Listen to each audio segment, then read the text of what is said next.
Hey guys, tonight we're not easing into anything gentle. There's no dreamlike transition, no mystical fade from the comfort of your bed. One blink, and you're here. You inhale sharply, but the air burns different. Damp earth floods your nostrils, mingled with the bitter tang of pine needles, the moldy sweetness of rotting vegetation, and something animal. Wild, musky, alive. Sound slams into you next. It's not silent. It's too loud. The kind of loud that feels crowded, even though you're utterly alone. Chirps and shrieks and buzzes form a layered wall of noise. The flutter of wings, the rasp of insects, the creak of trees shifting in a breeze you can't yet feel. Somewhere, something howls. Not close, but not far enough. Your eyes try to make sense of it all. The forest surrounding you is prehistoric. Not in the, wow, what a beautiful national park kind of way. No. These trees are impossibly tall. The underbrush is a nightmare of tangled roots and leaves the size of dinner plates. There are no signs, no trails, no fences, just raw, ancient wilderness. You're not on a hike. You've been dropped into a world that doesn't know you exist. Instinctively, you reach into your pockets. Phone. Dead. Of course it is. No service. Not even a glow. Just a fancy, useless brick of black glass. Keys. Wallet. Absolutely meaningless. Unless the saber-toothed cats accept Visa, your whole life is now a museum exhibit. A slow, creeping horror crawls up your spine. This isn't a simulation. This isn't a prank. There's no hidden camera crew, no augmented reality glasses, no gotcha moment. There's only one reality now. This one. And you don't belong in it. Your breathing quickens. Your heart starts pounding. Not from exertion, but from a bone-deep animal fear. You feel it in your gut like falling off a cliff in slow motion. Then, snap. A twig behind you. You freeze. Your whole body goes rigid. Your neck turns painfully as your head whips around. Nothing. But that doesn't matter. That sound, that innocent twig, triggers something ancient in you. A survival program that has been asleep for your entire life flickers to life. You are no longer a person in the 21st century. You are a bipedal mammal, soft and slow, standing in the hunting grounds of a world built to kill you. So before you get comfortable, take a moment to like the video and subscribe, but only if you genuinely enjoy what I do here.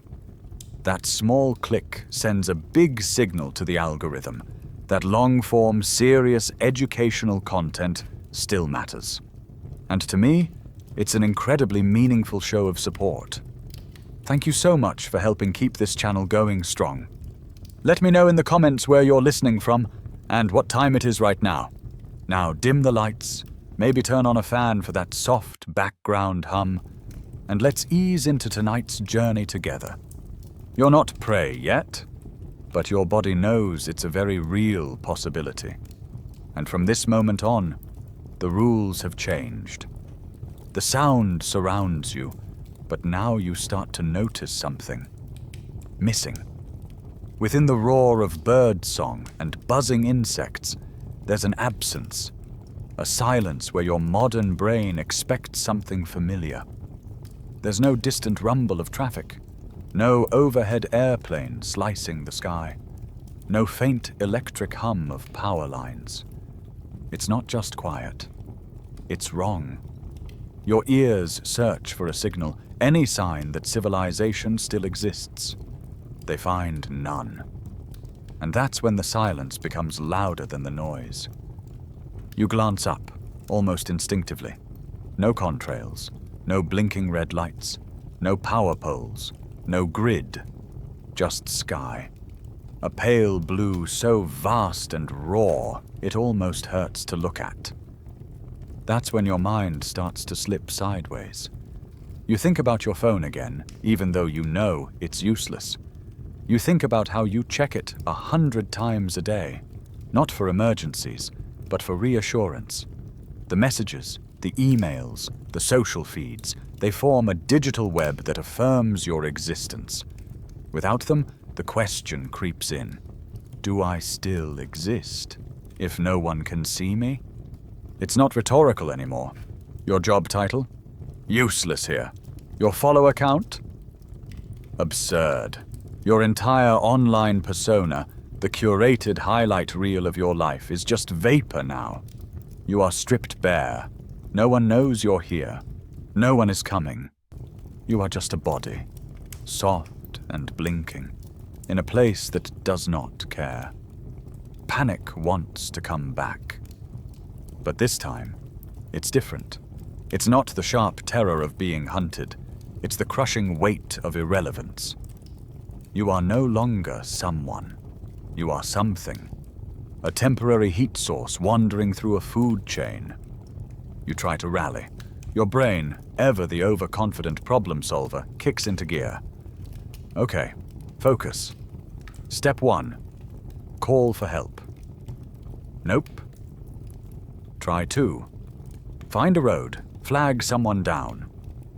Also no. Maybe use GPS. Useless. Your brain throws up a barrage of tactics, all of them wrong, because they're for your world. And you are not in it. Modern you is like a chess grandmaster suddenly tossed into a rugby match. Every move you know how to make is irrelevant. The rules are different. The pieces are teeth and shadows. And you're not even sure you're on the board. That's when the loneliness hits. It's not the casual kind, like when no one texts you back or your weekend plans fall through. This is something else.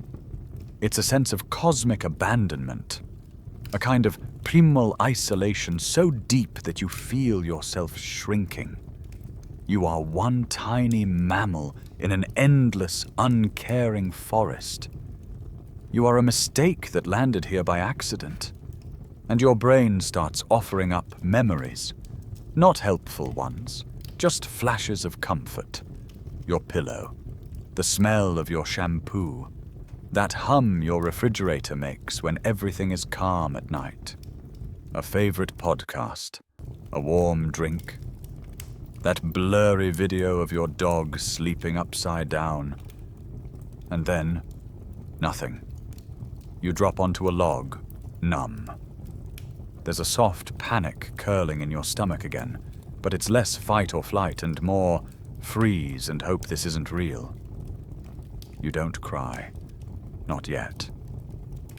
But your body wants to curl into a ball and disappear. The sheer absurdity of this world, the scale, the silence, the violence hiding in the trees, it's too much. You're drowning in a time that doesn't want you. You know what the smart move is? Sit down and wait. Someone will find you. That's what your instincts are telling you, because that's what has always worked. But now, that instinct is a death sentence. The sun hasn't moved much, and yet it feels like you've been here forever. Minutes feel like hours, each one soaked in helplessness. Then your body cuts through the noise. A dry tongue across cracked lips, a scratchy, desperate ache in the throat. Your brain can philosophize all it wants, but the meat suit you live in has made its decision. You are thirsty. Not just, I could use a glass of water, thirsty. This is biological panic, a primal alarm bell going off in every cell. Your body knows something your brain's still catching up on. Dehydration isn't days away. It's hours.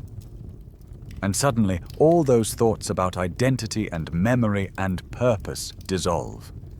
You are now a creature with a single need. You must find water. You get up, stiffly. The ground is uneven, roots and leaves hiding little traps beneath your shoes. You move without thinking, ears straining for the sound of a stream. The forest stretches in every direction, identical and endless. You don't know where to go, but your body does. And for the first time, something ancient in you stirs. You stumble forward, dry-mouthed and driven by the simplest of needs. Not glory, not comfort, just water. Your senses sharpen. The crunch of leaves beneath your feet sounds like gunfire. The rustle of some unseen bird launching from a branch sends a bolt of adrenaline through your gut. But then, there, a sound. Subtle at first, almost imaginary. A trickle. A hush. The faint, rhythmic song of water moving over stone. You move faster, pushing through low branches that slap your face and snag your shirt. The thirst is a magnet now, dragging your body toward salvation. And then you see it. A stream. Narrow, shallow, but fast-moving. Crystal clear. It glitters in the afternoon light, sliding over rocks worn smooth by time. You laugh. A strange, raspy sound that startles even you. This looks better than any filtered tap you've ever known. A mountain spring, practically.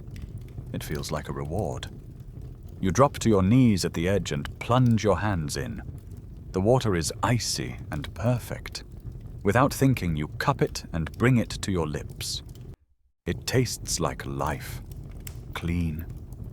Cold. Better than anything you've ever pulled from a fridge. You drink until your belly is tight with it, and for the first time since you woke up in this ancient nightmare, you feel like maybe you've turned a corner. You haven't. Because while your instincts may have led you to the stream, they're a few million years out of date. You don't know it yet, but you've just swallowed a war. A microscopic jungle of Campylobacter, E. coli, Giardia lamblia, and Cryptosporidium. Invisible, flavorless, patient. These organisms don't care that you're from the future. They don't care that you filtered your tap water back home or drank overpriced herbal detox teas. They were here before you. They'll be here long after.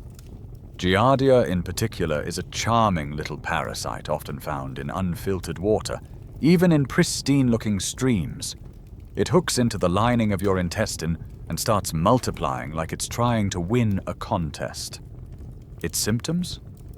Oh, just crippling abdominal pain, volcanic diarrhea, and vomiting that leaves you empty and helpless. All of which, conveniently, lead to the very thing you're trying to escape. Dehydration. But not yet. Right now, the water feels like victory. You sit back on your heels, dripping wet and foolishly proud. You did it. You solved the first survival challenge. Gold star. Except, of course, you didn't. You've just made your first major mistake. And in the Stone Age, one mistake is all it takes. The sun has shifted while you weren't paying attention. It's lower now. The light has taken on that honey-colored glow you used to associate with cozy fall afternoons or good Instagram photos. But here, it means something very different. Night is coming, and with it, a drop in temperature that your hoodie was not designed for. You stand up, the cold water soaking through your pants, already starting to chill your thighs. The breeze has teeth now. Every movement sends a shiver crawling up your spine. You glance around. The forest is still endless, still indifferent. But now, it's starting to darken. The trees cast longer shadows. The birds seem quieter. Somewhere far off, A low howl echoes across the valley. You tell yourself it's just a wolf. You need shelter. Suddenly, the simple joy of quenching your thirst has vanished. In its place, anxiety. The water filled your belly, but it didn't solve anything. If anything, it's made you more vulnerable. You're wet, you're chilled. And worse, you've unknowingly poisoned yourself. You look at your hands. They're trembling. Not from fear now, but from fatigue, from the effort of stumbling through this alien world, from the weight of decisions you don't know how to make. The forest is still beautiful, stunning. Even a lush, ancient masterpiece of green and gold, but it no longer feels welcoming. It feels vast. And you, standing in your damp sneakers and cotton t-shirt, are laughably, tragically small. Back home, a glass of water was nothing. Here, it may be the last thing you drink. You don't know it, but the timer is ticking. Sometime in the next 12 to 24 hours, the cramps will begin. They'll curl through your abdomen like a knife. You'll vomit everything, including the water you just drank. You'll sweat, shake, collapse. And if you're not dead by dehydration, infection, or exposure, the predators may finish the job. Nature does not send second chances, just silence. But for now, you're still upright, still moving. The need for shelter overrides everything else, even the rising panic, even the gnawing in your belly. You push forward, deeper into the undergrowth, no idea what you're looking for, only that the light is fading and time is running out. The light isn't fading. It's fleeing. You glance up, and suddenly the sky feels like it's accelerating, dragging the day down with it. That golden glow? It's not romantic. It's a countdown. The forest around you begins to shift, as if waking up into a different personality. A colder one. A crueler one. You now understand why seasoned survivalists call this the terror hour. You feel it in your skin first. The breeze is no longer playful. It slips past the damp cotton of your clothes and needles its way to your bones. You hug your arms across your chest and pick up the pace. You need a place to hunker down. A base. A home, if such a thing even exists here. Your brain, ever the multitasker, starts sketching possibilities. Maybe you can build a lean-to. You saw that once. Some guy on a survival show, stacking branches and tying them with vines. Looked doable. Reality, of course, has other plans. You start looking for materials. Branches. Check. Leaves, moss. Bark. Check. Tools. Oh, right. You walk to a thick, dead branch and try to snap it. Nothing. You kick it, you bounce on it. It barely creaks. The wood is solid and stubborn.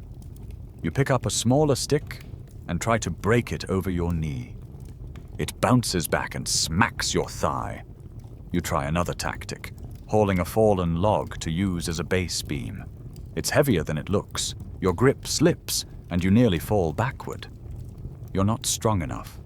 Not anymore. Your muscles are already running on fumes. So you do what you can. You settle for the weak and broken. Branches that have already fallen, twigs you can carry, leaves you can scrape up. You pile them against a boulder, using it as a natural back wall. You stuff clumps of moss between the gaps, pressing them with shaking fingers.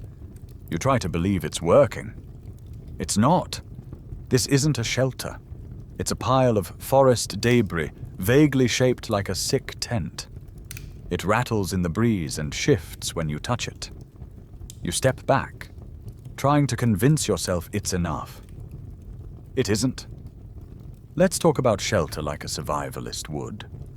You're not building a wall. You're building a microclimate. a space where your body heat can accumulate in still air. Even a few degrees of warmth can mean the difference between shivering and dying. But your construction? It's a wind tunnel. Cold air slices straight through it. There's no insulation, no structure. It might give you the illusion of safety, but it won't hold back the night. Or the rain. Or the teeth. Still, you crawl inside. The floor is just dirt and damp leaves. It smells like mold and old bugs. You ball your arms around yourself, curling tight like a fossil. Your legs are shaking uncontrollably now, not from fear, but from cold. Real cold. The kind that works from the outside in, numbing your skin first, then your joints.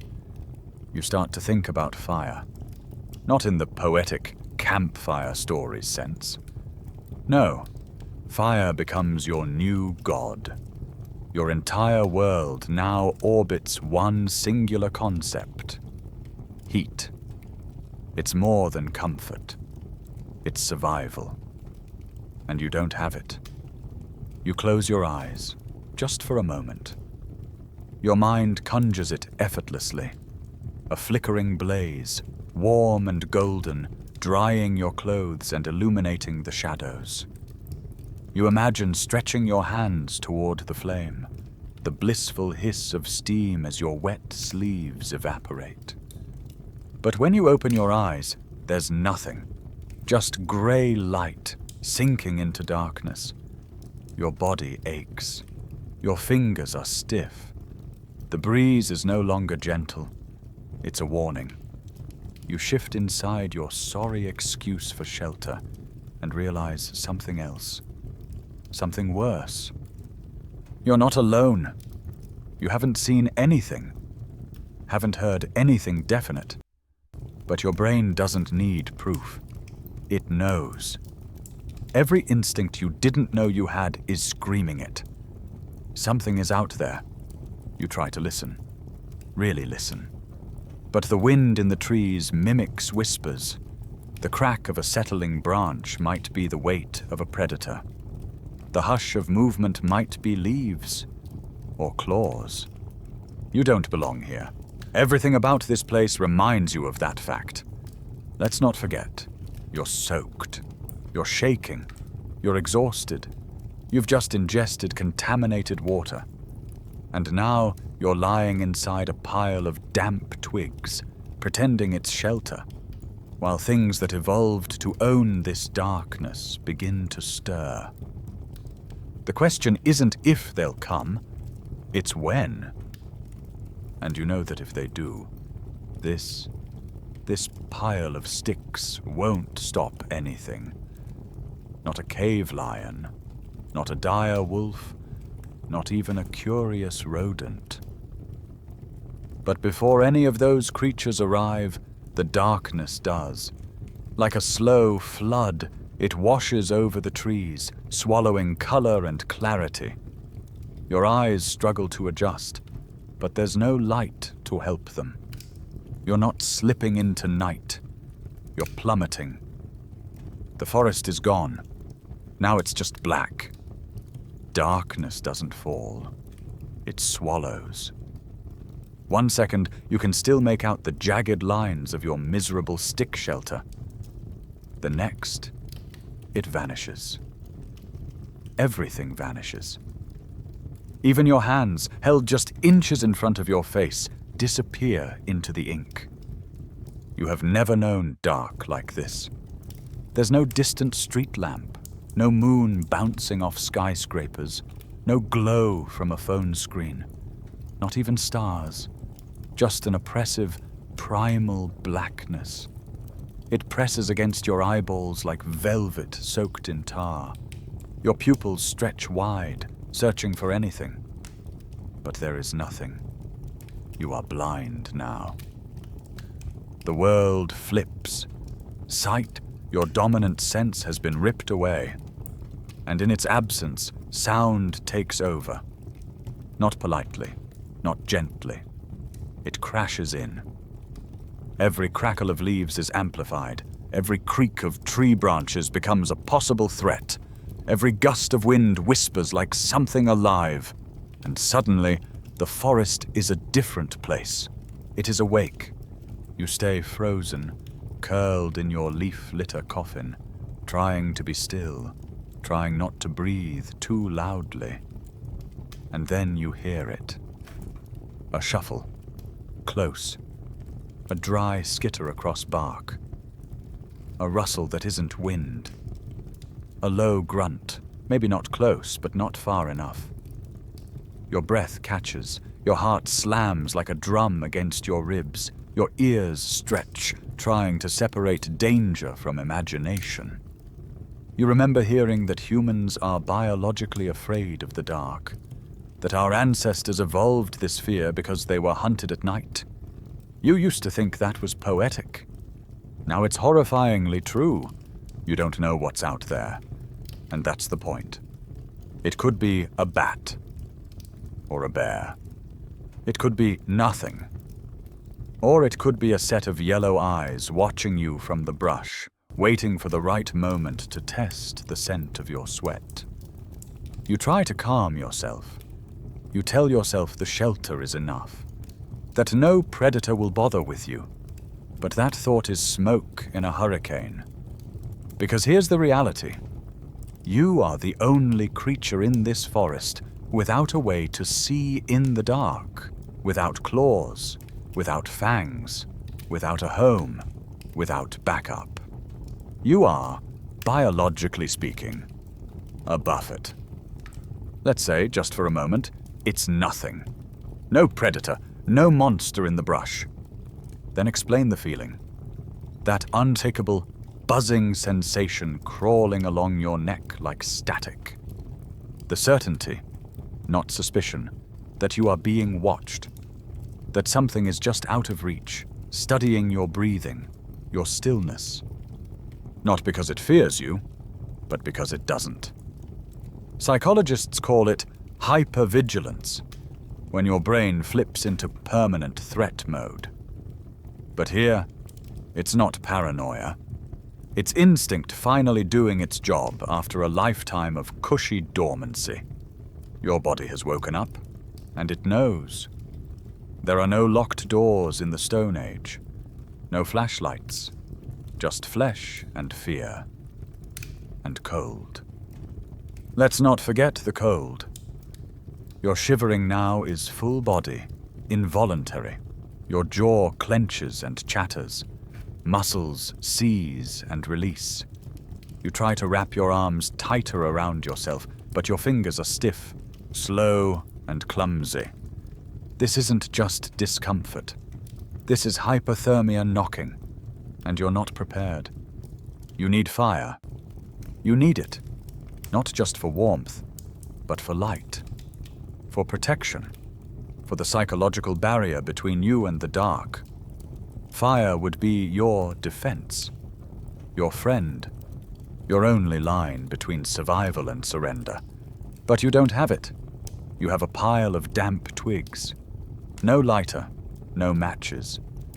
Just a vague memory of a wilderness skills YouTube video you once half-watched before bed. Something about a spindle, or rubbing sticks. Suddenly, that video feels like sacred knowledge you never respected. Like you glanced at the manual for how to live in this world and then tossed it away because, let's be honest, you thought you'd never need it. You were wrong. There's no way to tell time anymore, but you know it's deep into the night. Every second stretches like rubber, slow and oppressive. The darkness has no mercy. It doesn't pass quickly. It lingers. It watches you squirm. Somewhere out there, something howls, high and long, and this time, it doesn't sound far. Your shelter, this howled lean-to you tried to pretend was enough, feels more like a display case. The wind cuts straight through it. Every breeze stabs like a blade of ice. And every time you shift to ease the pain in your joints, you make noise. And in this world, noise is risk. Sleep? Out of the question. Even if the cold weren't racking your bones and the fear weren't boiling your thoughts, there's something deeper at play now. A primitive alertness, an ancestral circuit fully online. Your ancestors were hunted in places like this. And tonight, your brain is making sure you don't forget it. There's one more detail worth mentioning. One you'll only appreciate later. Time doesn't move here. Or rather, it does. But not in the way you know. Without clocks or screens or nightlights or alarms, the night stretches into something infinite. You don't know if you've been in the dark for an hour or 10. All you know is that it isn't over. You wonder, just for a moment, if this is what hell feels like. Not fire, but the cold, watchful dark. The blackness presses in tighter, and your thoughts begin to slow. Not because you're at peace, but because the cold is winning. You can't sit still anymore. The cold is inside your bones now. Buzzing, aching, gnawing. It's not a shiver. It's a tremor, like you're a tuning fork stuck on the wrong note. Your body is rebelling. Muscles twitch. Teeth clatter. Fingers fumble. If you don't move, you're certain you'll simply shut down. So you move, crawling first, then staggering out from your collapsed twig pile into the darkness. You can't see, but that hardly matters anymore. Your body is desperate, and it's chosen one singular mission: make fire. You feel around blindly for sticks, dry ones, thick ones, any ones. Your fingers close around a few twigs and branches. They're damp, but that fact doesn't register. You remember something. Someone rubbing sticks together on a show. 2 sticks. Friction. That's how humans did it, right? You sit, legs crossed, and place one stick across the other. You start rubbing. It's awkward, clumsy, absurd. Your hands slip. The sticks roll away. You reposition. Try again. Faster this time. Your palms scrape against the wood, building speed. Heat. Surely that's all it takes. It isn't. After 10 minutes, your hands are raw. Your arms burn with effort. You stop and gasp for breath, heart pounding like you've sprinted. You check the sticks. Nothing. No ember, not even a wisp of smoke. You try again. This time with a vertical spindle between your palms, rolling it back and forth like you've seen in documentaries. It immediately slips out of place. You reset. Try again. It topples. Again. Your hands start to blister. Again. Still, nothing. Let's take a moment to clarify why. Fire in the prehistoric world wasn't an accident. It was engineering. Controlled, precise, patient. Here's what you're missing. The wood. It's not just dry sticks. You need 2 specific types. A hardwood spindle and a softwood base, both bone dry. What you've got? Damp sticks from a shadowed forest floor. Completely useless. The notch. A V-shaped groove carved into the fireboard collects heat and allows oxygen in. You don't have that. You don't even have a sharp edge to make that. The tinder. Dry moss? Cattail fluff? Shredded bark? Nope. You've got a clump of soggy leaf matter, which is the fire-making equivalent of stuffing a campfire with wet socks. The technique. The bow drill, the hand drill, even flint striking. They all require not just strength, but rhythm, muscle memory, and the kind of know-how that only comes from failing 500 times and learning why. Which you haven't. Because YouTube doesn't teach you survival. It teaches you confidence. You try to pivot. Flint? That's a thing, right? You rummage for rocks. One is pointy. Another looks harder. You smash them together. A spark. Your heart leaps, but it dies instantly. You try again, and again. Your fingers grow numb. Your hands sting. You strike harder. A shard flies off and slices your thumb. Blood trickles down your wrist. You flinch, then laugh. Short, bitter. Your first spark in the Stone Age, and it's your own blood. That spark you made? It was real. But without perfect tinder, it's like trying to light a campfire with a sneeze. It dies before it lives. And so does your hope. You slump forward, shaking. Not from effort anymore, from failure. Hypothermia isn't just physical. It's emotional. The cold takes more than heat. It takes hope. Your thoughts grow sluggish. Memory fades. Words slow down inside your head. You forget what hour it is. You forget what hour even means. The blisters on your hands have torn open now. Raw skin. Bleeding. Dirty. Your thumbs don't bend properly. Your coordination is shot. Your breath comes in uneven gasps. Somewhere deep in your bones, your body is sounding the final alarm. Vital organs are beginning to retreat. Blood is pulled away from the limbs to protect the core. It feels warm for a moment, deceptively pleasant. A false comfort before the shutdown. You're not dying from a tiger attack, or a dramatic plunge off a cliff. You're dying because you failed to produce fire. Let that settle in for a second. Fire is older than civilization. It predates language. It's the first technology, the heart of the human experience. And here you are, soft, modern, brilliant, and you can't make it. In this moment, you start to grasp something bigger than your own crisis.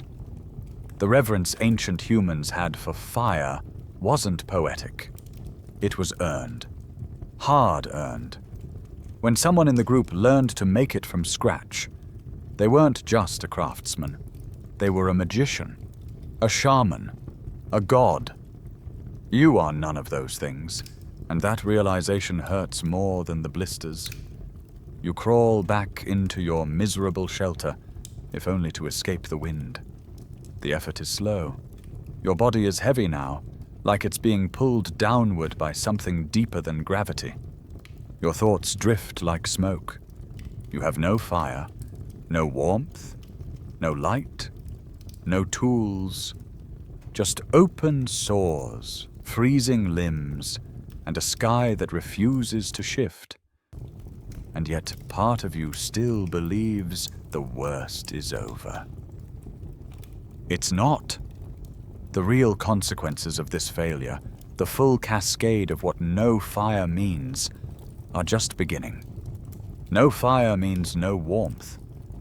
And without warmth, you're not just uncomfortable, you're dying. Your body shudders uncontrollably, not from fear now, but because your internal thermostat is failing. You're entering stage 2 hypothermia. That's the one where shivering stops being helpful and starts becoming violent.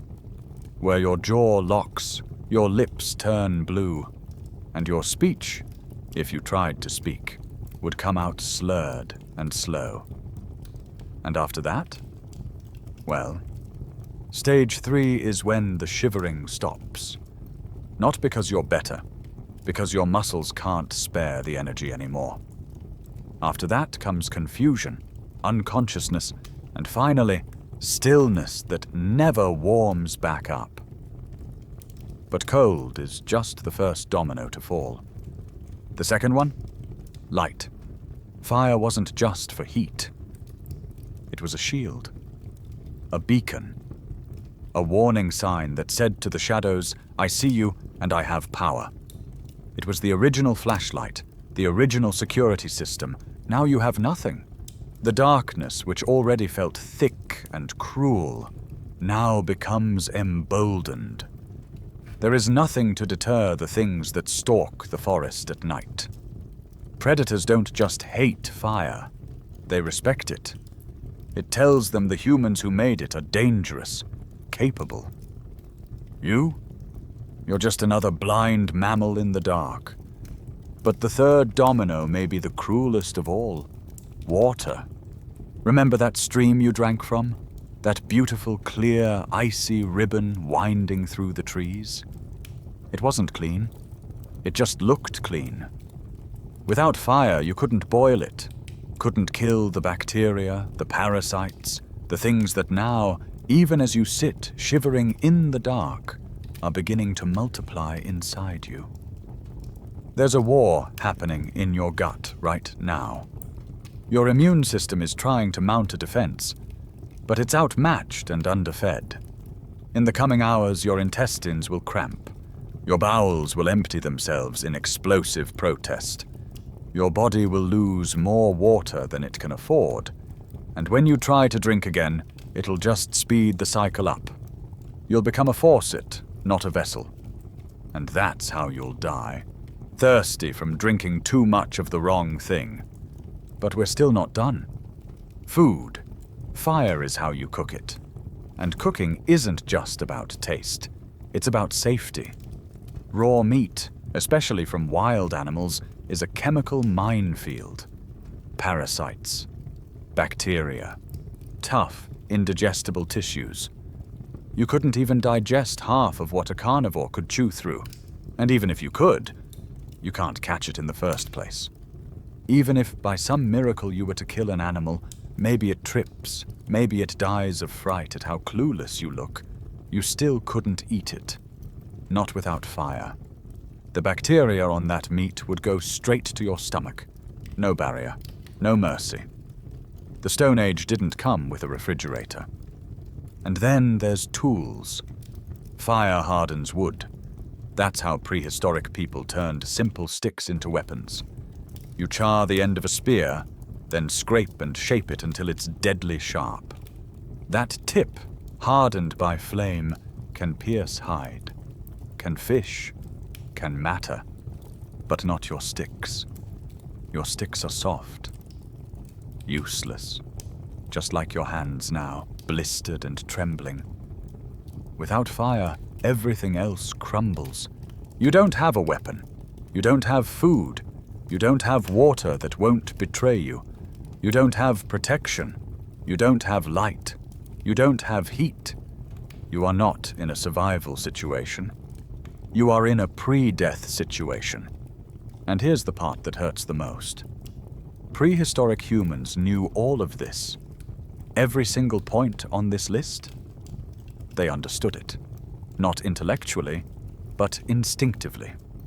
As children, they learned fire from the elders, learned which stones to strike, which woods to burn, how to shield the ember from wind, and how to coax it to life. They treated fire like a living thing, a creature that needed food, breath, and shelter. They passed that knowledge down like treasure. You didn't inherit it. Not really. You inherited central heating and stovetops and long-handled lighters. But not fire. And now, without it, you finally grasp the truth. Fire wasn't the invention of humans. Humans were the invention of fire. It defined our diet, our sleep, our safety, our migration.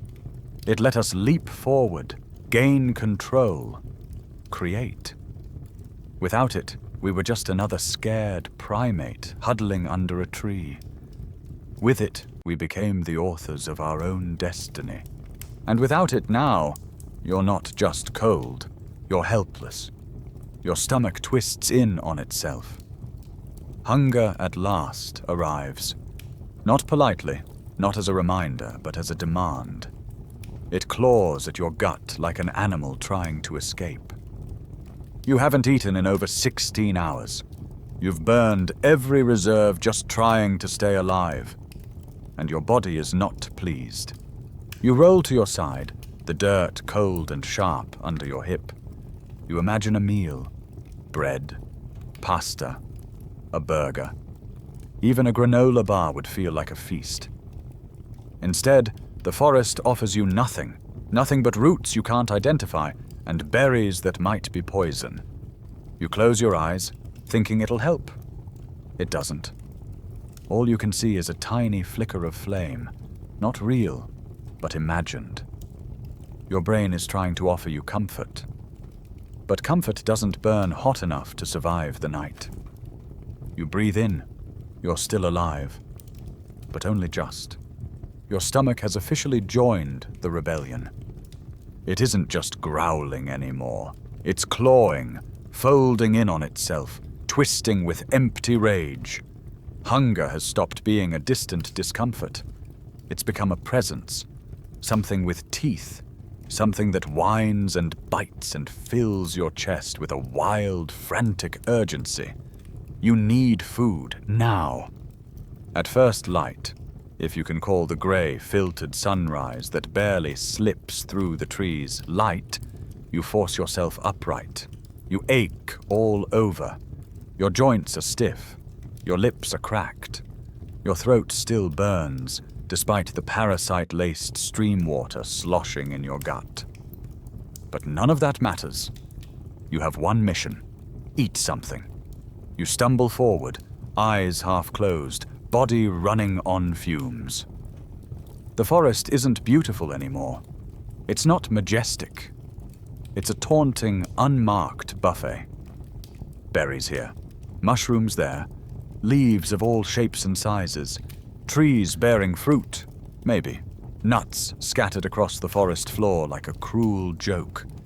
Everything looks like food, and nothing is safe. You spot a cluster of bright red berries, juicy, plump, inviting. Wild currants? Maybe. Or maybe they're baneberries, a delightful little fruit that causes vomiting, cramps, and slow-motion organ failure. There's no label, no nutrition facts, just guesswork. You pass them. A few minutes later, something else catches your eye. A delicate white flower growing in clusters near the base of a tree. Carrot, maybe? Queen Anne's lace? You vaguely remember that name from a foraging app you downloaded but never opened. But then, a whisper of memory. Isn't that what poison hemlock looks like too? You back away. You crouch and inspect some mushrooms. Fat, glossy brown, nestled in the moss. They look edible, earthy, almost like something from the grocery store. But you remember hearing that one bite of a death cap will liquefy your liver from the inside out. You don't even touch it. You keep walking. And then, finally, hope. Acorns. Dozens of them, scattered beneath a gnarled oak. You remember hearing these were edible. You crack one open, pop the meat into your mouth, and immediately spit it out. It's unbelievably bitter. Astringent, like chewing chalk soaked in aspirin. You don't know that acorns contain tannins, natural chemicals that make them inedible without leaching. A process that involves soaking and rinsing them in clean water, something you absolutely do not have. Without that, they'll upset your stomach and damage your kidneys. You're surrounded by calories, but you might as well be trying to eat a museum. And here's the brutal truth. Foraging is not instinctual. You are not a deer. You are not a raccoon. You are a hairless ape with zero ancestral context for this land. You didn't grow up learning what plants to trust. You don't know what parts are edible, which require processing, which are only safe in spring but deadly in fall. You don't know what's medicine and what's murder. Foraging is a skill, a discipline, a language. And right now, you're functionally illiterate. You try again. Another patch of something vaguely spinach-looking. You pluck a few leaves, rub one between your fingers, sniff it. It doesn't smell deadly. You nibble, just a tiny corner. It's bitter, sharp. Your tongue tingles. You spit again. Maybe it's fine. Maybe you just wasted energy. Or maybe you just narrowly dodged a plant that would have paralyzed your diaphragm within the hour. You feel like a contestant on a twisted game show. Eat that plant, where every wrong answer is potentially fatal. And yet the stakes couldn't be higher. Because the truth is, your body is eating you now. Since you woke up in this nightmare, you've burned through all your quick energy, glycogen, sugar, fat stores. And now, your body has turned to muscle, cannibalizing itself to keep going. Your biceps, breakfast. Your thighs, lunch. Your own liver, if it comes to it. Dinner's served. You move slower. Think slower. The forest begins to blur around the edges. The colors dull. You forget where you already searched. You catch yourself eyeing rocks that might be edible. A part of you wonders if bark is an option. It's not. Not for you. Suddenly you hear a rustle. A bird flutters down to a low branch. Small, feathery, close enough to grab. You lunge. It flits away with insulting ease. You fall flat on your chest, smearing mud across your already frozen shirt. The bird lets out a curious chirp, then vanishes into the canopy. And now your stomach just hurts. It's no longer politely asking. It's clawing, cramping, curling in protest. You lean against a tree, head pounding, vision swimming. You'd kill for a banana, a slice of bread, one peanut, even airplane food. Instead, you get leaves, and shadows, and nothing. You are surrounded by thousands of plants, each one containing molecules you don't understand, alkaloids, glycosides, neurotoxins, and none of them come with a helpful label. No expiration date, no Best Buy sticker, just guess wrong and die. So you don't eat. You can't. The fear of a slow, painful poisoning has officially outweighed your hunger. And so you sit, empty, hollow, weak. And somewhere deep in your brain, the countdown begins. Because this isn't just hunger now. It's starvation. And you're already behind. Your stomach has quieted, but not because it's satisfied. It's because your body is switching tactics. You've officially entered the calorie deficit spiral. A modern human like you, used to snacking between meals and mainlining 2,000 plus calories a day, is now deep in the red. Your fuel tank is empty, and your body is doing what it must to keep going. It's eating itself.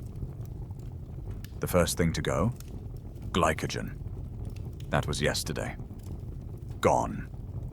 Burned through by your frantic movements, by your brain's panic mode, by shivering all night in the cold. That energy was easy access, but it didn't last. Next up? That's where your body turns now, reluctantly.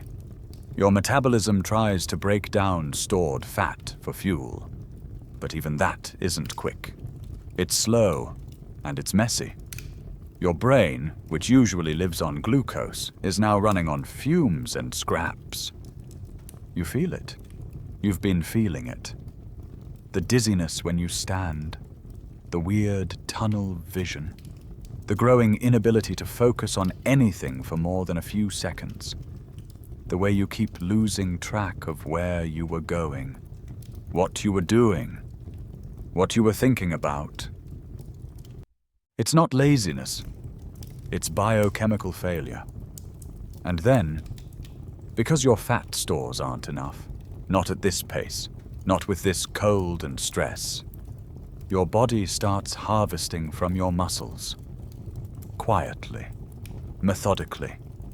The same arms that tried to build a shelter, the same legs that trudged through the woods. The same hands that tried to strike sparks from rocks. Now they're being converted into emergency rations. It's a betrayal you can't feel, but one you'll see soon enough. In the shaking of your limbs, in the way every movement now feels heavier than the last, in the simple, haunting truth that you're not just losing weight, you're losing yourself. And what about your brain? Your brain is one of the most energy-hungry organs in your entire body. When there's no sugar left to fuel it, it panics. You'll start forgetting basic things. Your thoughts become slow, looping. You may forget how long you've been out here. You may forget where you saw those acorns. You may even forget what direction you came from. Cognitive decline during starvation is not poetic. It's real and dangerous. This is why starving people wander into dangerous areas, why they eat unsafe things, why they hallucinate.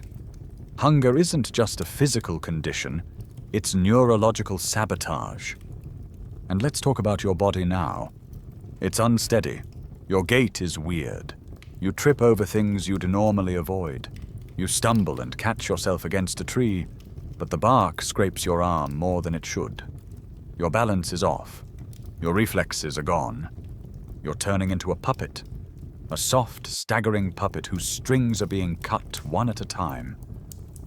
And still, you press on, driven by something barely conscious anymore, a haze of need, of instinct, of a whisper that says, move forward, eat, live. You don't even notice the deer until it moves, just ahead, in the clearing. Brown fur, a grazing animal, elegant, calm, head down in the moss. You freeze. A surge runs through you. Not adrenaline, desperation. This isn't a photo opportunity. It's a lifeline, a miracle. Your ancestors survived on moments like this.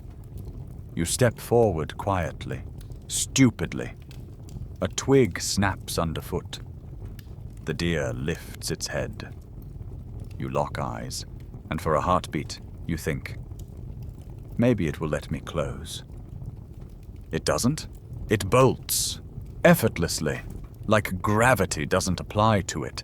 It disappears into the forest with a few graceful bounds, silent, fast, gone. You stumble forward like a drunk, arms outstretched, but you know it's over. You never had a chance. And this moment, this failed hunt, is the nail in your coffin. Let's break it down, because there are so many ways you were never going to win that encounter. First, you have no weapon, no spear, no bow, not even a sharpened stick. You could throw a rock. Sure, but by the time you wind up, the animal's already vanished.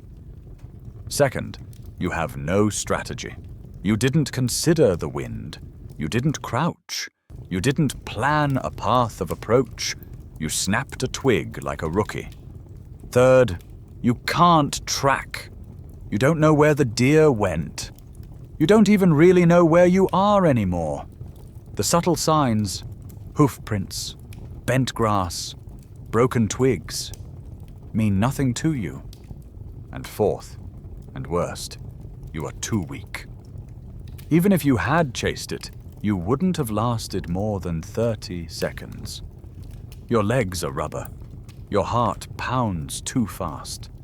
Your breath comes in ragged gasps. Your body is burning through itself, just to stand, let alone run. You collapse to your knees. The forest spins a little. That deer was hope, and now it's gone. You're not a hunter. You're not even competition.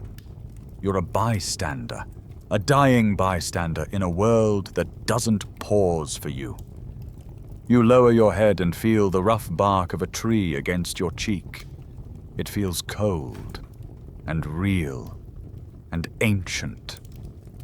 And you start to understand something painful. In this world, effort isn't enough. You can try as hard as you want, But try doesn't build tools. Try doesn't purify water. Try doesn't provide calories. Knowledge does, skill does, experience does, and you have none of it. You're lying there in the dirt, cheek pressed against cold bark, and your breath is shallow. But something in you, some raw, ancient flicker, won't let you quit. You push yourself upright, your arms tremble, your vision's blurry, you're dizzy with exhaustion. But that deer, that brief flash of protein and salvation is still burned into your brain. If you don't eat, you'll die. So you stand. Or rather, you stagger. You're not hunting. Not really.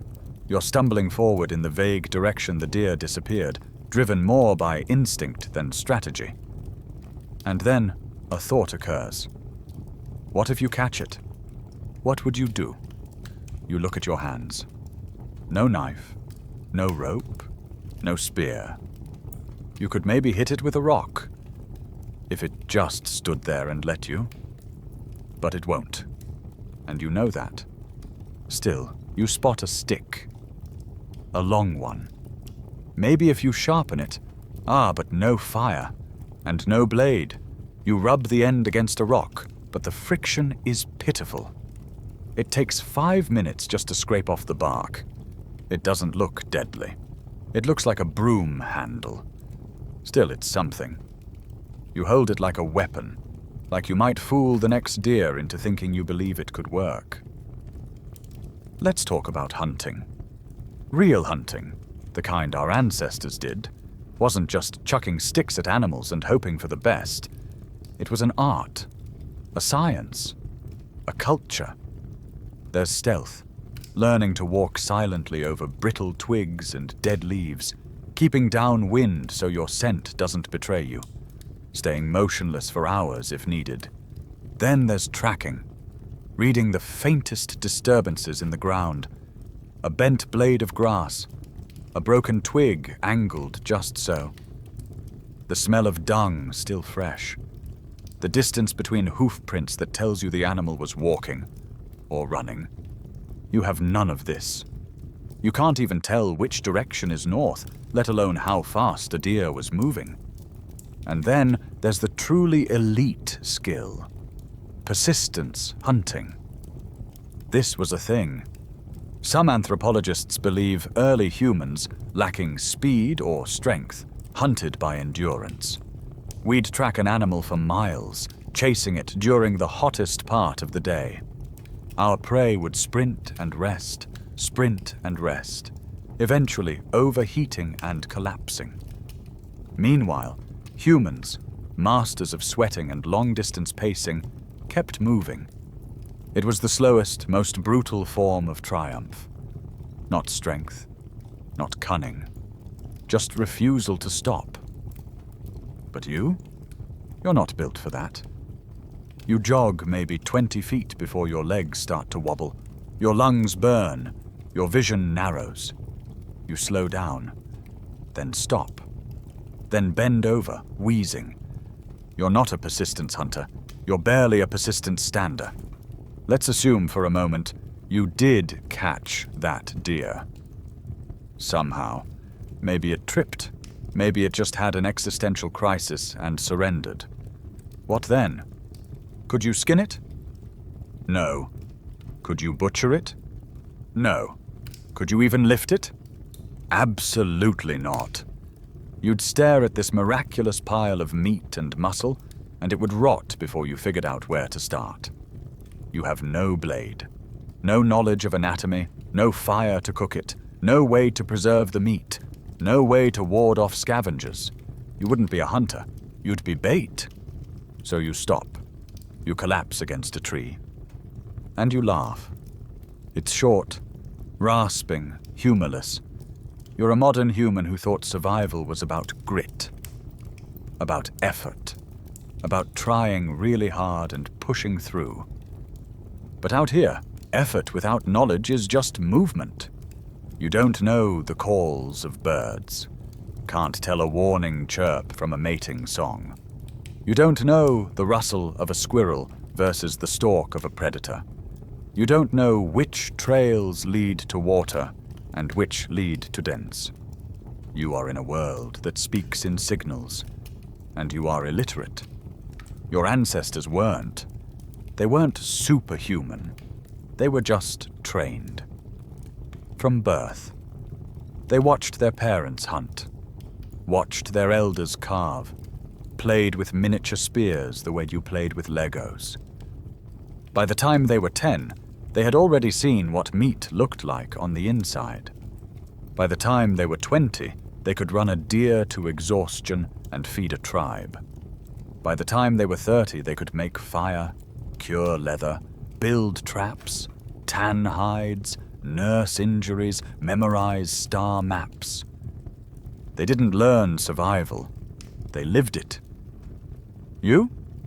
You're the peak of post-industrial evolution. You know how to Google. You can recognize fonts. You can microwave a burrito without even taking it out of the plastic. But here, that doesn't count. You fall to your knees again. Not because you're giving up, but because you simply can't stand anymore. The deer is gone. The forest is still, and your soft, clever hands, trembling, cut, useless, have never felt more out of place. You sit there in the dirt, your body slumped like wet laundry, staring at your hands. They look human enough. 5 fingers, flexible thumbs, the kind of miraculous design evolution spent millions of years perfecting. But right now, they might as well be paws or flippers, because they can't do anything. You look around. There are rocks everywhere. You pick one up. It's smooth, river-washed, grey. You pick up another, harder, rougher. They fit in your palms like puzzle pieces. You know what you're supposed to do now.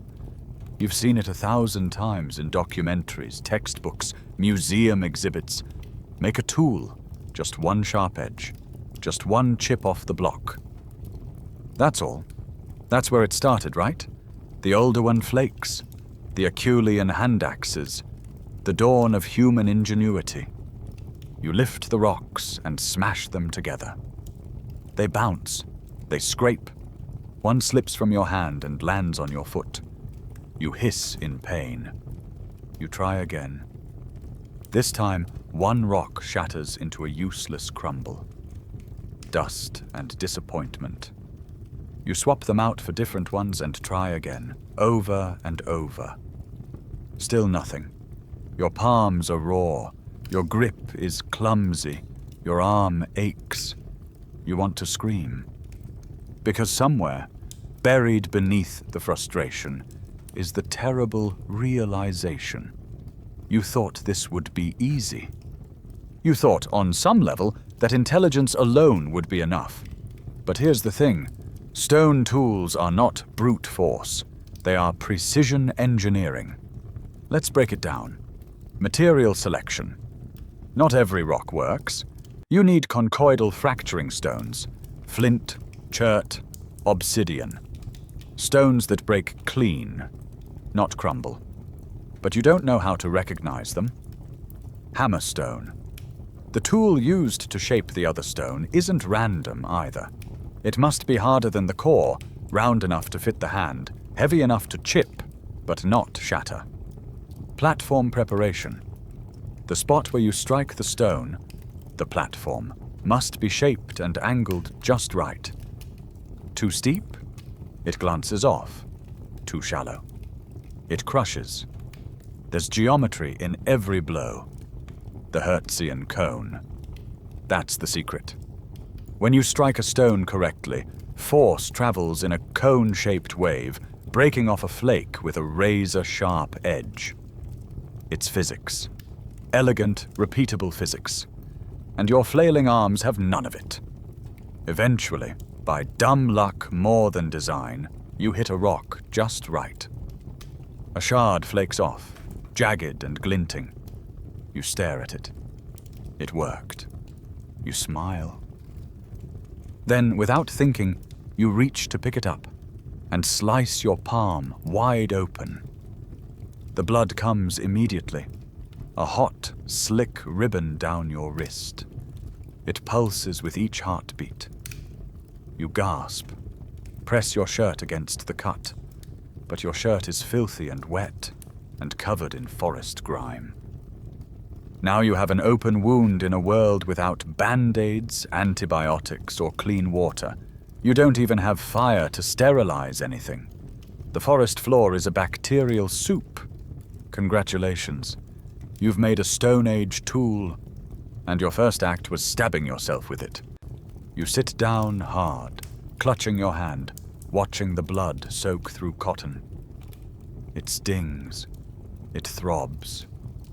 You're shaking, though whether from shock, cold, or hunger, you can't tell anymore.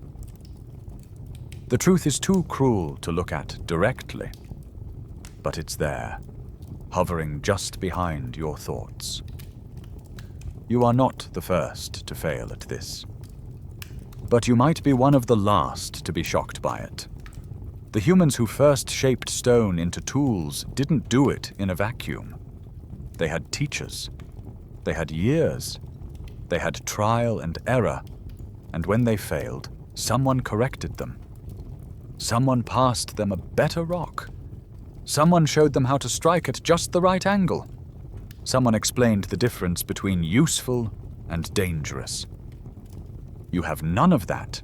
You have YouTube memories and ego. And now, a bleeding hand. You stare at the blood. You feel the ache settling in deeper. The weakness. The hopelessness.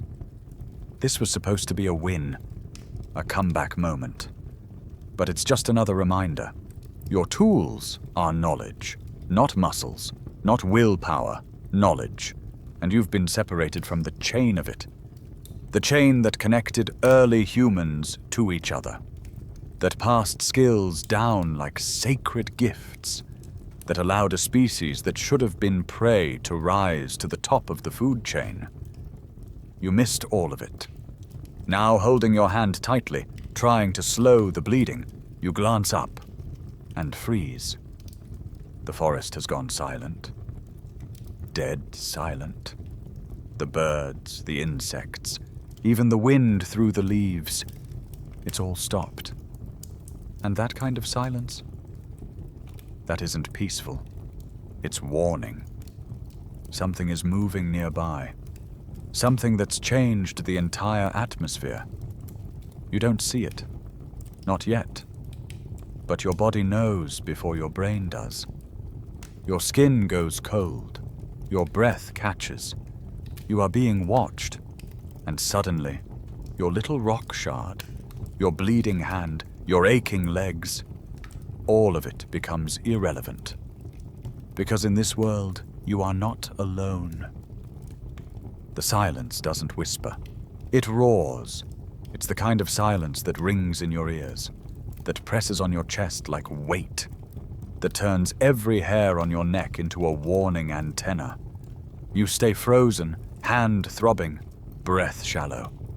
Every instinct you've inherited across 100,000 years is screaming the same thing. Don't move. Because something else is moving. You don't know where it is. You don't know what it is. But the forest does. It's why everything else has gone quiet. Why the birds stopped singing. Why the squirrels vanished. Why even the wind itself seems to have dropped to a whisper. You shift your gaze toward the tree line, scanning for a shape, a shadow, a flicker of movement. Nothing. But that doesn't comfort you. You notice a mark in the dirt, large, oval, sunken deep. A paw print, too big to be a wolf, too rounded to be a bear. It hasn't filled in with water or leaves, it's fresh. Near it, on a tree trunk, deep claw marks, long and parallel, as if something had reached up and raked the bark lazily, just to sharpen its weapons. You step back. Slowly, Something out there is watching you, judging, deciding, and it's not doing it out of curiosity. It's doing it because you are meat. Let's pause here and talk about predators. The Stone Age was not a safe time to be soft and slow. Saber-toothed cats, Smilodon fatalis, stalked North and South America with jaws wide enough to crush a deer's neck in one bite. Cave lions, larger than any lion alive today, hunted in packs and could drive humans from their shelters. Dire wolves, thicker, heavier, and more social than their modern cousins, killed in coordinated ambushes. And then there was the short-faced bear, 9 feet tall when standing, capable of sprinting faster than you, strong enough to flip a boulder the size of your torso. And you? You're bleeding, alone, slow, weak. You are a snack with no packaging. You edge back toward your shelter, if you can still call it that. Every dry leaf underfoot feels like a firecracker. Every step feels like a mistake. And the worst part? You still can't see it, but you feel it. Just beyond the edge of vision. A shadow that stays still when you look, but breathes when you don't. Predators don't rush, not when they're confident. They study. They stalk. They let the prey waste energy panicking. They let it fall apart on its own. You slip behind the remains of your shelter. Your breath is shallow. Your ears are tuned to every snap and creak. You can't run. Not now. You can't fight. Your best weapon is a dull rock. You can't climb. Your hands are bloody. Your strength is fading. So you wait. Minutes stretch. An eternity of not blinking. Your cut pulses with heat. Feverish. Already angry. Already infected. You begin to shake. And in that stillness, when nothing comes, your mind begins to wander. Not away from danger, but into it. You imagine the eyes watching you, gold and wide. You imagine the tongue, wet and heavy, flicking over long, curved teeth. You imagine the predator crouching, muscles tense, waiting for you to make a mistake. And you realize something chilling. The reason you haven't seen it is because it doesn't need you to see it. Because this is what you've become. Prey. And not just prey. Bad prey. You're not fast, not nutritious, not worth the energy unless you're close, slow, and easy. That's your only advantage right now, being too pathetic to chase. For now. But night is coming again. And predators, like bills and regrets, tend to come due when the sun disappears. The forest remains quiet. Too quiet. Your ears strain, your eyes flick toward every phantom shape. The darkness isn't full yet, but it's dripping back into the trees, bleeding down from the sky. You begin to breathe again, barely, and then your hand twitches. You forgot about the cut. The pain was overridden by fear. But now it surges back to the surface, angry and throbbing. You pull your shirt away to look, and grimace. The wound is red, swollen, puffy at the edges. It hasn't closed. The skin is hot. There's dirt packed in the center, and when you flex your palm, yellow pus seeps from the corner. Your stomach turns. This is how infections start. In the modern world, you'd clean it, use antiseptic, bandage it, antibiotics if needed. You'd be annoyed, inconvenienced. Here, it could kill you, and worse, it might not be the only thing brewing in your body. Remember that water? That stream you drank from in the first hours of your journey. The cramps are starting. Subtle. Dull at first.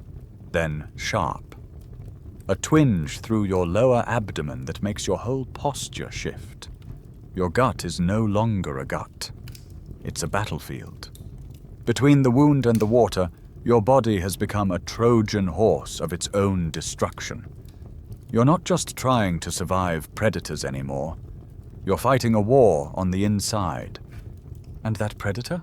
The one that's still out there? It may not need to hunt you at all. Because you're already dying. You hunker down, trying to stay quiet, trying not to move, trying not to cry. The cold is creeping back. The night is almost here. And you begin to wonder, not if you'll die, but which thing will kill you first.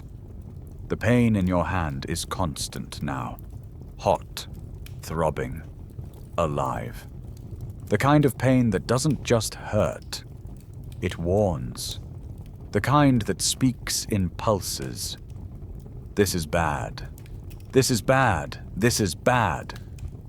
You peel back your crusted, blood-speckled shirt sleeve again, and the wound looks worse, angrier. The edges are red and puffy, and the middle is oozing a yellowish fluid with the sour smell of infection. It's not just a cut anymore.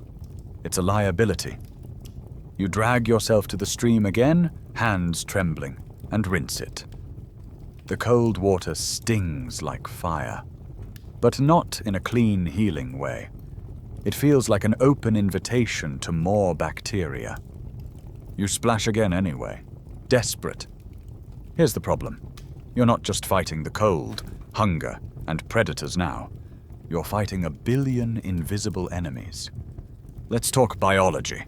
That dirty shard of stone you used, it introduced soil bacteria straight into your bloodstream.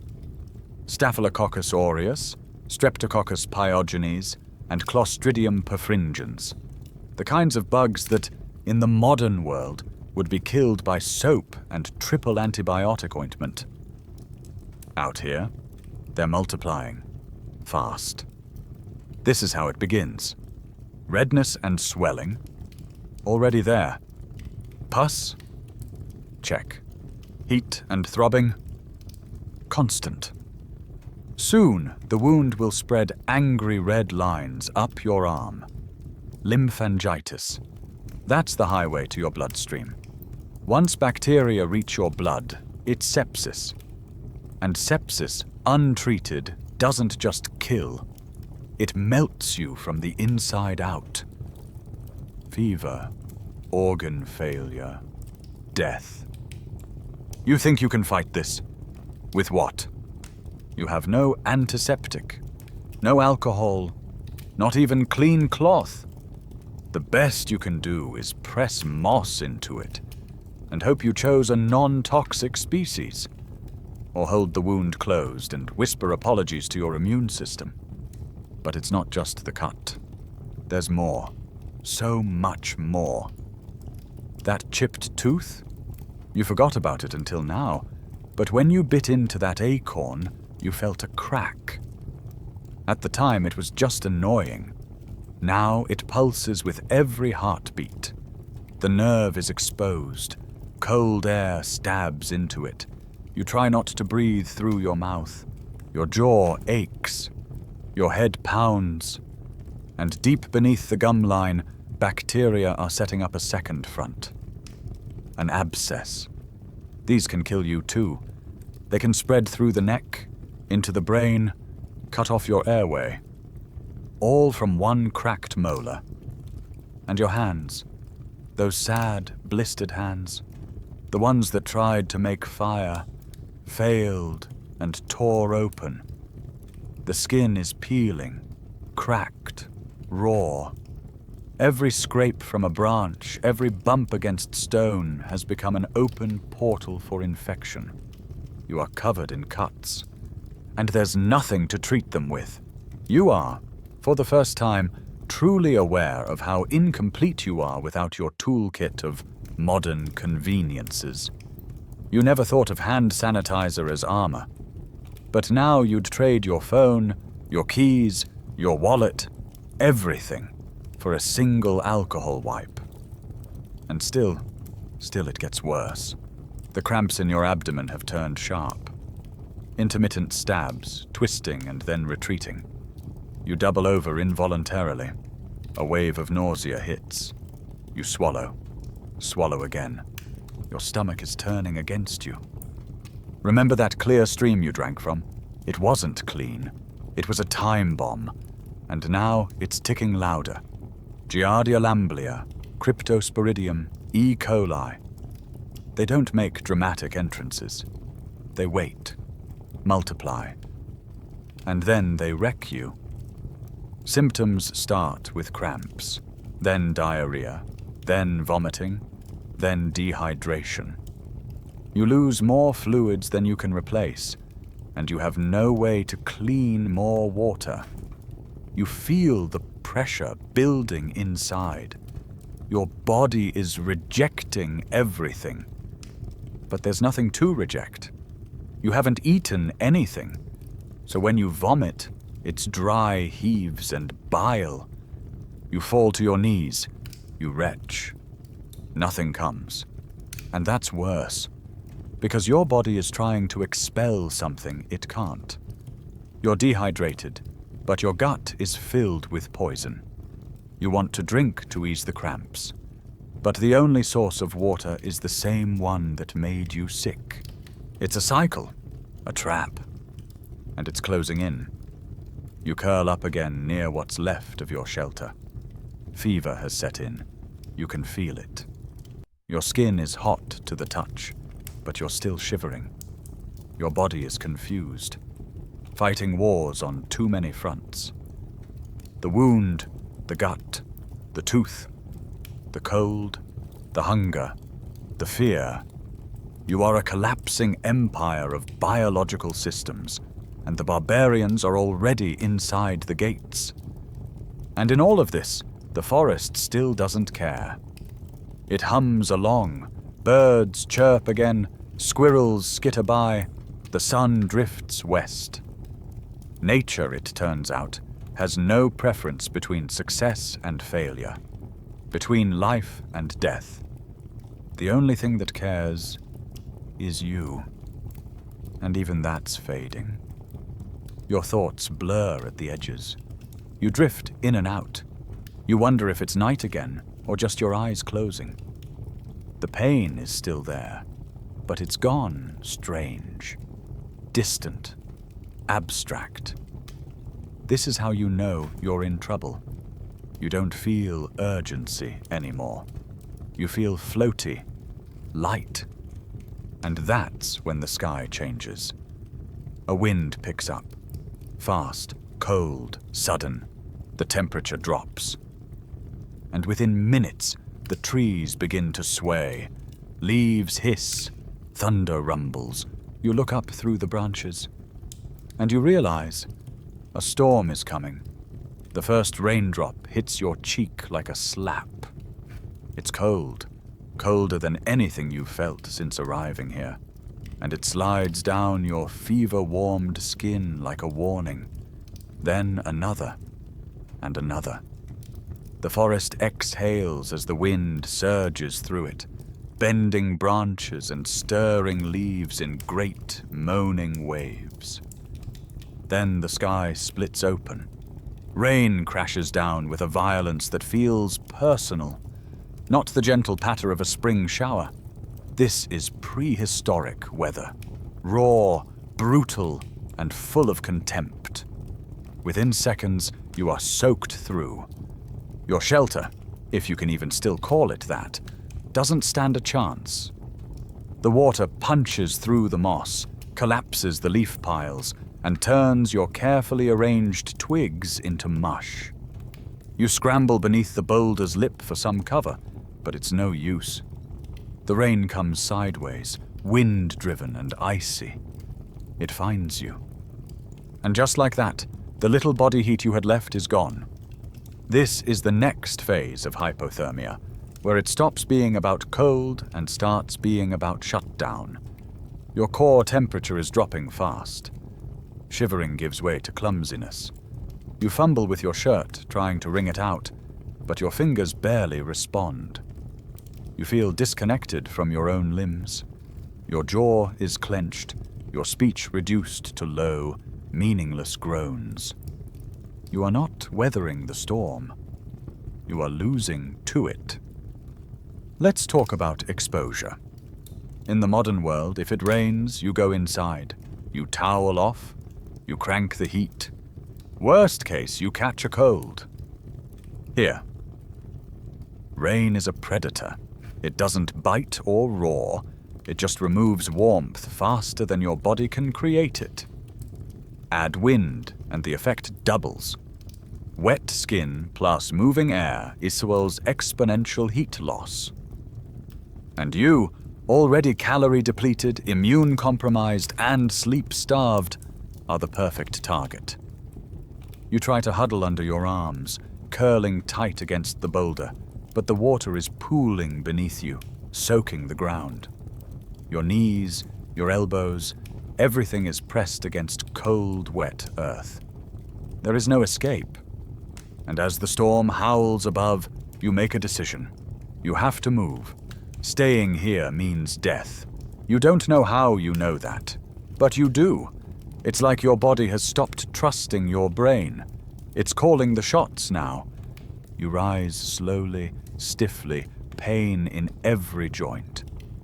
You are so weak now that each movement feels underwater. But you move anyway. Your legs stumble beneath you. You pick a direction, any direction, and start walking. You don't know where you're going. You just know you can't stay. You wander. The rain blinds you. It blurs the trees, dulls the sounds. Everything looks the same. Everything sounds wrong. You walk through ferns up to your waist. You trip over roots. You fall twice, skinning your knee on a rock and reopening the cut on your hand. You are limping now. You are crying now. You don't even remember when it started.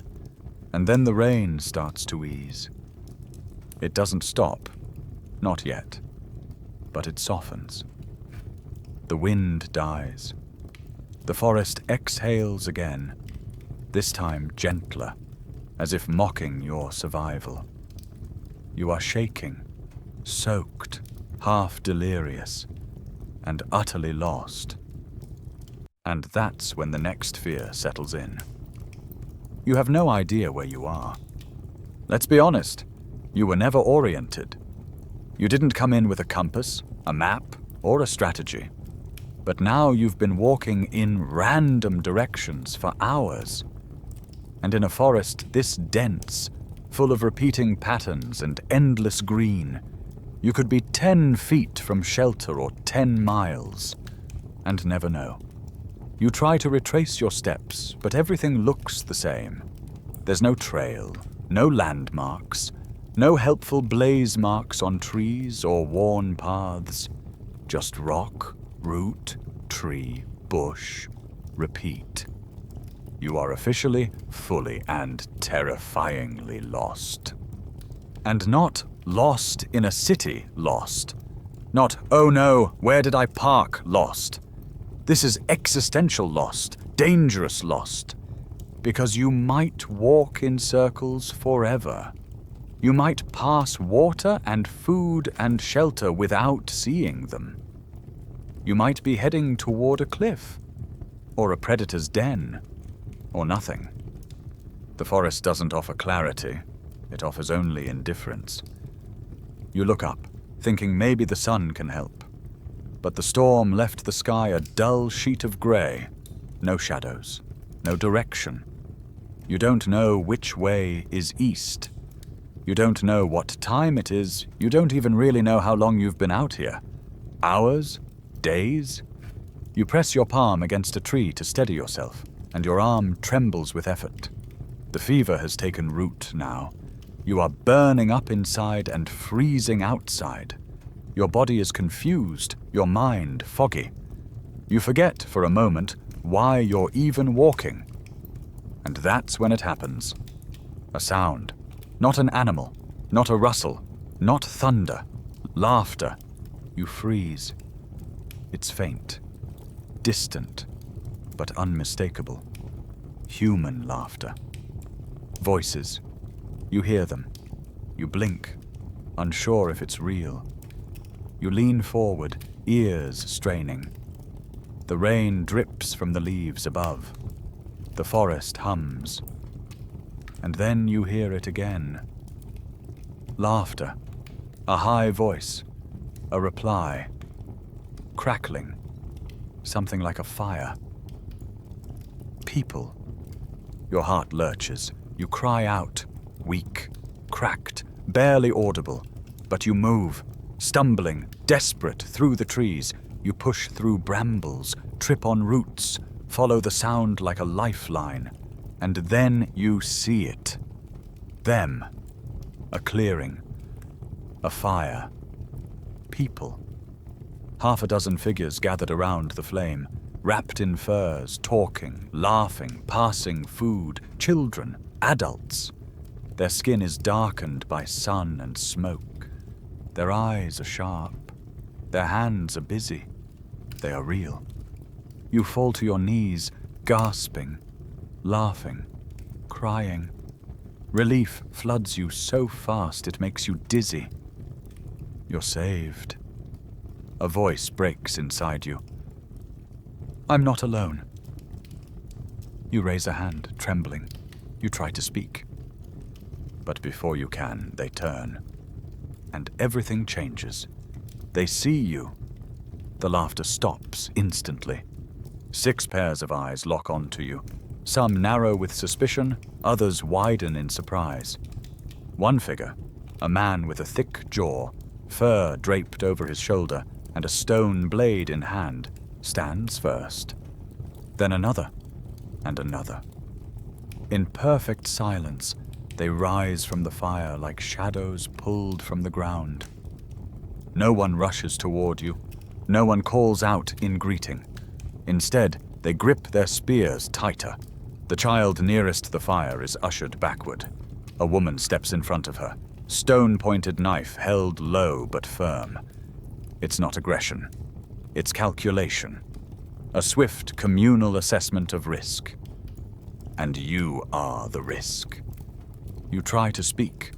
Your voice cracks. Help me, you whisper, dry-mouthed. Please. But the words mean nothing. Not just metaphorically, literally. These are not your people. They do not speak your language, not English, not anything close. Their communication comes in clicks, grunts, throat sounds layered with gestures and glance. You say please again, but it may as well be static on the wind. The man in front steps closer. Not too close. His eyes scan you. Your clothes now clinging and shredded. Your shoes caked in mud. Your bleeding hand trembling in your lap. Your swollen face. The dried vomit at the corner of your mouth. The stink of infection and fear. You are a mess, a danger, a puzzle. One of the others mutters something low, watching you with narrowed eyes. Another circles slowly to the side, flanking you, perhaps. You shift your weight nervously, and 3 spears raise a fraction of an inch. It becomes clear very quickly. They don't know what you are, and they're not sure if they want to find out. Let's talk about hunter-gatherer bands for a moment. They were small, 10 to 30 people. Mobile, close-knit, bound together by blood, by experience, by survival. There were no strangers. Strangers were threats, because a stranger might carry disease, compete for food, bring violence, break taboos they don't understand. Your appearance here, to them, is absurd. You're soft-skinned, weak, trembling. You have no tools, no offerings. You haven't been announced by allies or ritual. You are outside the structure of everything they know. And worse, You're clearly dying. The man steps even closer, studying your face. He sees the infection in your hand, the fever in your eyes. He sniffs the air, subtle but deliberate. You reek of decay. You try to gesture, hands out, palms up, universal symbol of peace. But even that is clumsy. Your body betrays you. You're slumped, slurring, swaying. The words, "I need help," fall out of your mouth again, weakly. They mean nothing here. You point to your wound. You mimic drinking, eating. Your hands shake too much to communicate clearly. They watch you, impassive. One man finally says something sharp, clipped. A decision. The group responds. 3 of them lower their spears a bit. 1 stays raised. The woman steps back, but keeps her knife drawn. The children are ushered out of view, vanishing into the trees. You realize they're debating what to do with you. You are not a person to them. You are a situation. Let's be painfully clear about what you are right now. You can't hunt. You can't forage. You can't make fire. You can't even walk straight. You're a mouth that needs feeding, a body that needs care, a stranger that brings nothing but risk. They have no room for that. Their world is built on contribution. In a band like this, even the old contribute. They tell stories that preserve knowledge, watch the children, teach. Even the sick, when healing, become cautionary tales, repositories of survival strategy. But you are not kin. You are not helpful. You are a problem. And hunter-gatherer societies don't do problems for long. There is no town hall, no vote, no democracy. But a consensus is forming, and you can feel it. The man steps forward again, now within a few feet. He says something that sounds like a command. You don't know the word, but the tone is unmistakable. Leave, he points, away, into the trees. His body language is firm, undeniable. You shake your head, lips trembling. No, please, you croak. I need to... He cuts you off with a single bark of syllables. 2 of the others approach now, flanking him.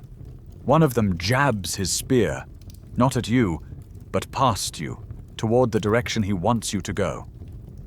They're not going to kill you. But they're going to let the world do it. Because it's cleaner that way. Safer. You'll wander off, weak and broken, and whatever takes you, sickness, hunger, leopard, it won't be their responsibility. You are not being murdered. You are being excluded.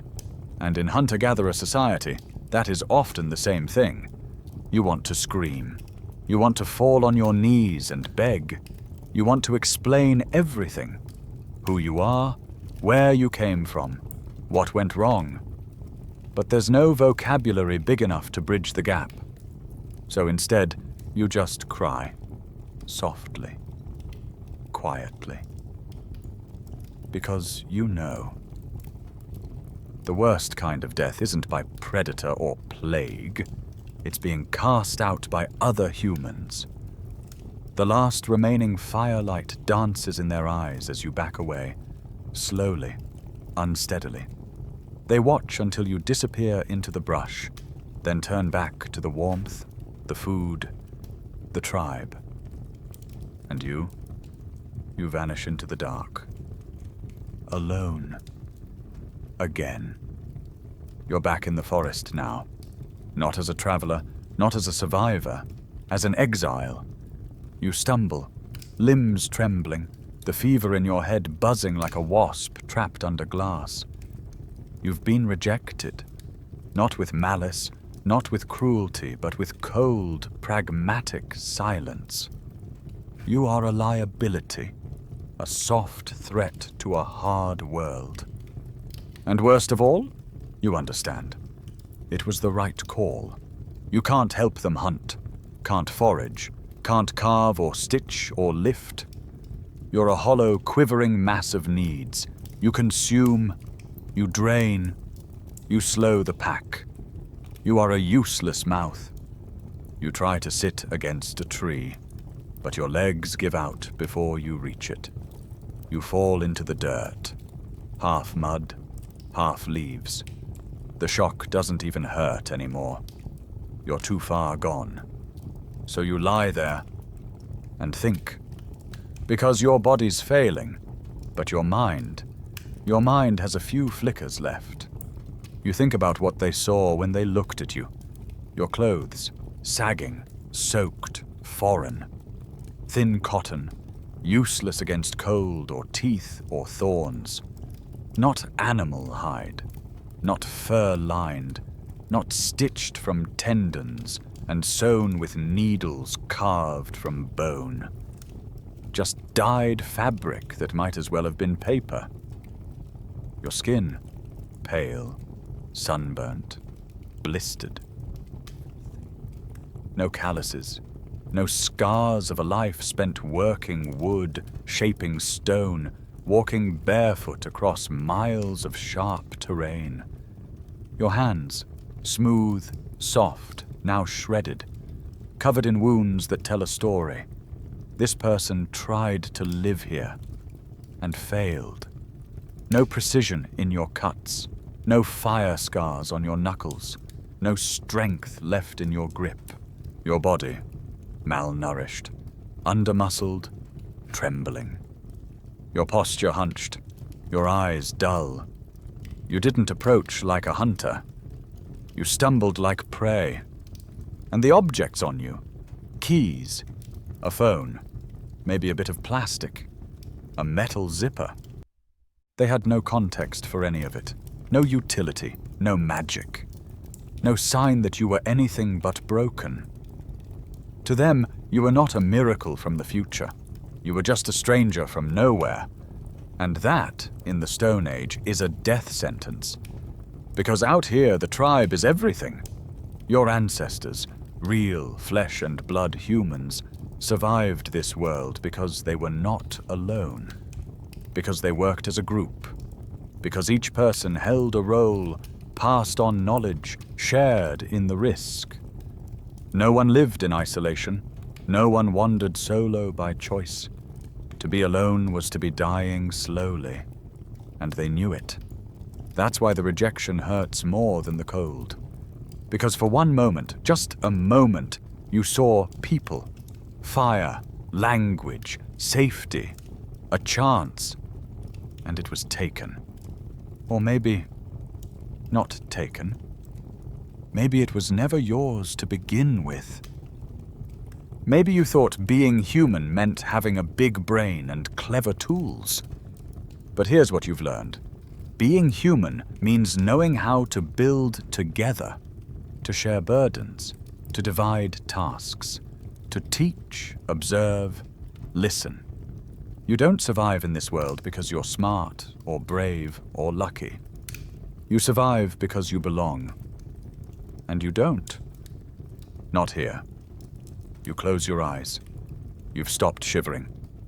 That's not good. That's final stage hypothermia.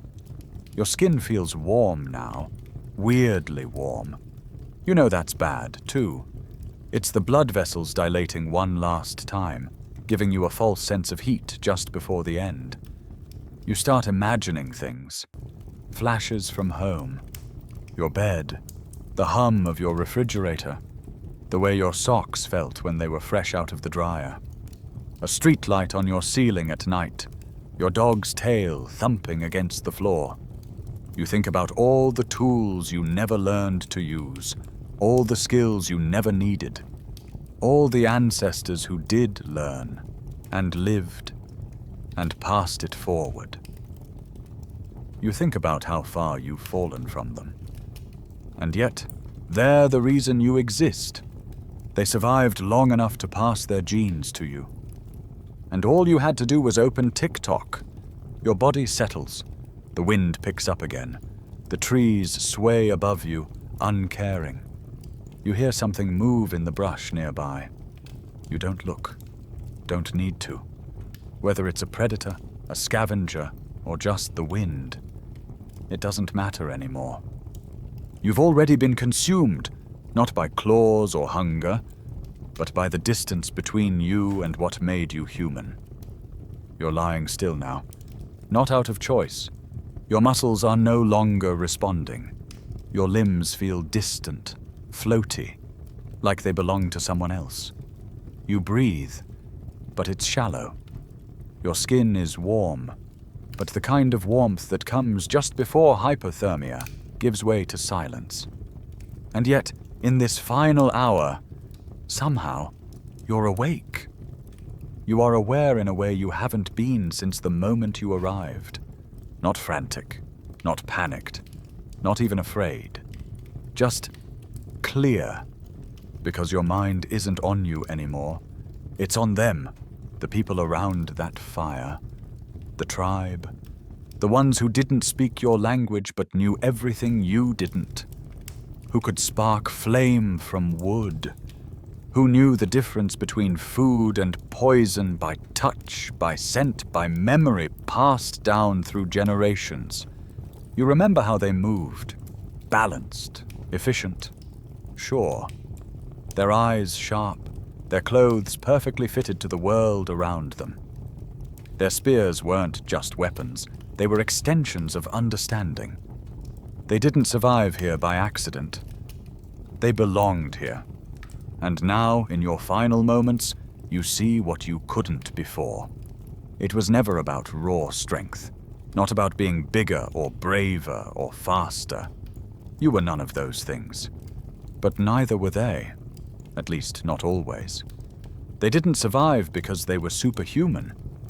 They survived because they were connected to each other, to the land, to knowledge, to stories told by firelight, to names for every leaf and root, to rituals that wove memory into motion.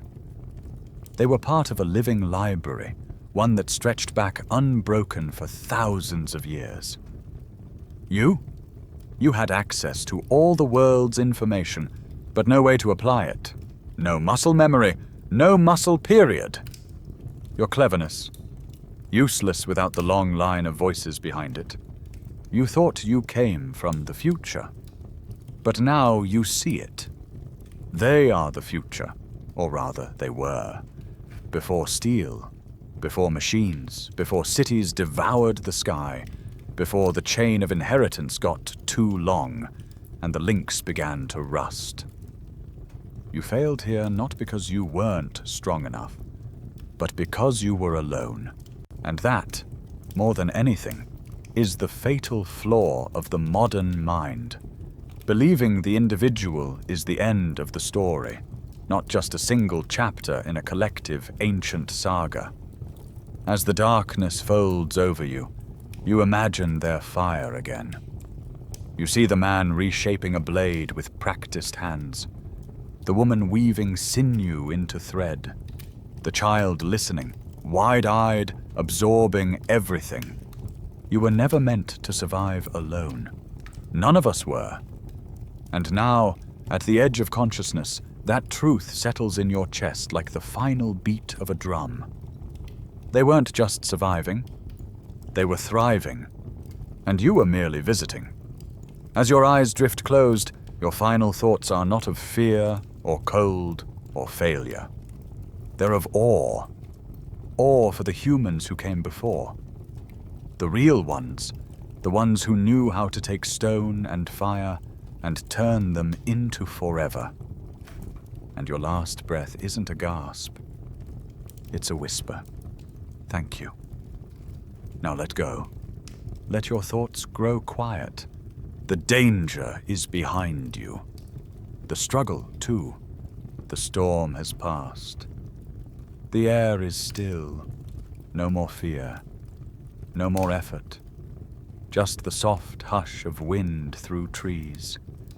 The comforting rhythm of night insects singing to one another, unaware of your story, but keeping vigil all the same. Imagine warm hands, a blanket drawn up, a quiet voice saying you did your best. You came far, even if not all the way.